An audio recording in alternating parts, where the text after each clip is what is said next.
So, let's talk about a reality forged by a single, absolute will, and the equal and, well, opposite forces of total annihilation that it just naturally creates. This is the story of the crystalline sovereignty. We're going to circle back to this quote at the very end, but just think about that for a second. How does a world get to a point where its oceans are basically a graveyard of memories? Well, to get that, you have to start with the guy who decided reality was his own personal project. Okay, so this whole thing kicks off with one figure of almost unimaginable power, Glaucus, the Crystalline King.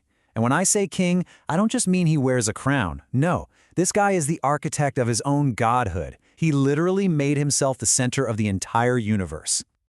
So how'd he pull that off? It was this wild act of pure self-creation. He got his hands on some ancient Atlantean flora and used it to completely rewrite his own atoms. I mean, he transformed his very body into a perfect, crystalline cellular lattice. He didn't just get powerful, he became power itself. Now, the philosophy driving him is absolutely crucial to understanding any of this. It's a pretty heavy idea called Fichtean Wissenschaftslehre. And basically, it's not just about thinking you can shape the world around you, oh no. It's the belief that you, the I, are the absolute source of all reality. For Glaucus, the universe isn't just there, it's there because he says so. And this is where you really see the huge contradiction in this guy. On one hand, his power is insane. He conducts the sea, liquid, ice, steam, you name it, like a symphony of pure dominance. But on the other hand, he looks at the entire world, everything that isn't him, and all he sees are sandcastles, just little temporary things he can knock over and rebuild whenever he feels like it. But you can't just declare yourself God in a universe that loves balance and not expect some pushback, right? The very act of creating himself, well, it created his perfect, terrifying opposite at the exact same moment. In the origin story for this shadow, it's so poetic it almost hurts. This isn't some ancient demon from another dimension. No, the shadow was literally born from all the pieces of mortality that Glaucus threw away to become a god. All his fears, his doubts, his human weaknesses. He tried to get rid of them, and instead they fused together to become his ultimate enemy, a being of pure negation. This whole conflict runs on a basic rule of this universe, the law of reciprocal assertion. Think of it like this. For every big, loud yes the king shouts at reality, the universe has to create an equally loud no from the shadow. So yeah, the moment he made himself a god, he also made the one thing that exists only to unmake him. And the shadow doesn't want to conquer anything, it's not after power. As the spirit who denies, its whole deal is something called hydronihilism. It has this weapon, this nasty stuff called burning water, and its only purpose is to dissolve reality itself.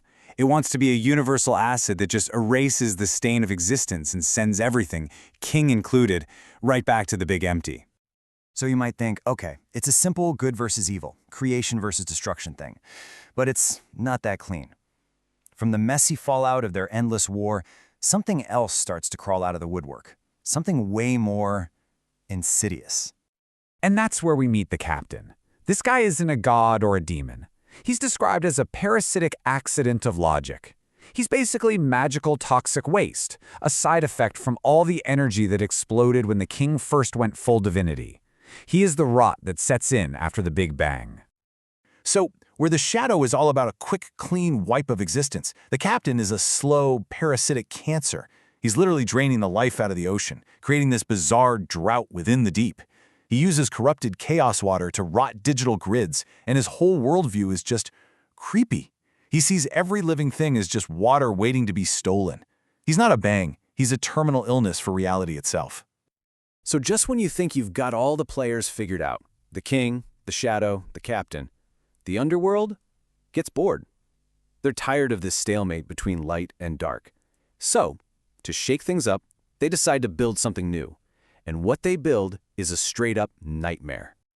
This thing is the Sea Stormer, and it's a mashup, a deliberate hybrid of the two big guns. Think about it.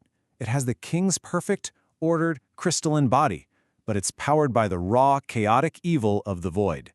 It's like a perfect machine built for one purpose: total annihilation.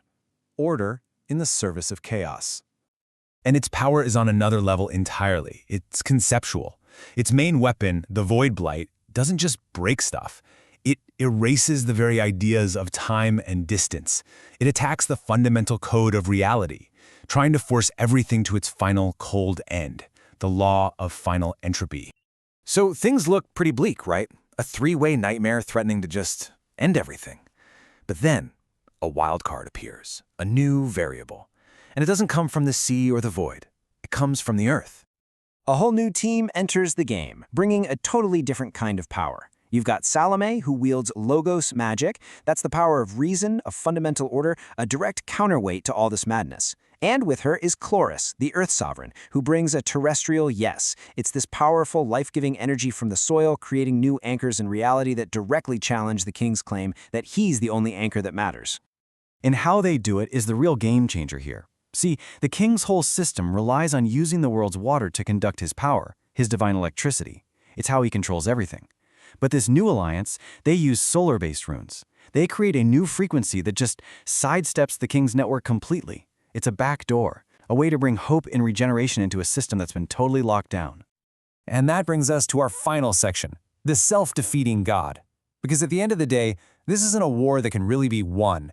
It's become this endless, inescapable loop, a trap created by the very nature of absolute power. So you have to ask, right? Has his quest for absolute power just become a recursive trap? The king wanted total control, but did he just build the perfect prison for himself? A trap that automatically generates its own opposition, its own decay, forever? Because think about it, the entire engine of this conflict is the king's own will. Every single time he shouts, "I am," into the void, every time he throws a bolt of lightning, he's just feeding the shadow that exists only to whisper back, "No, you are not." He's locked in a chase with a ghost he created himself. Which takes us right back to the beginning, back to that quote. Because in a strange way, the king did win. His reality is the only one that's left. But what a hollow victory. In his quest to become the one and only I, he has filled the world's waters with the ghosts of everything he sought to control or erase, turning his kingdom into a lightning-scarred grave. So what is sovereignty when all you rule over is the memory of what's been lost?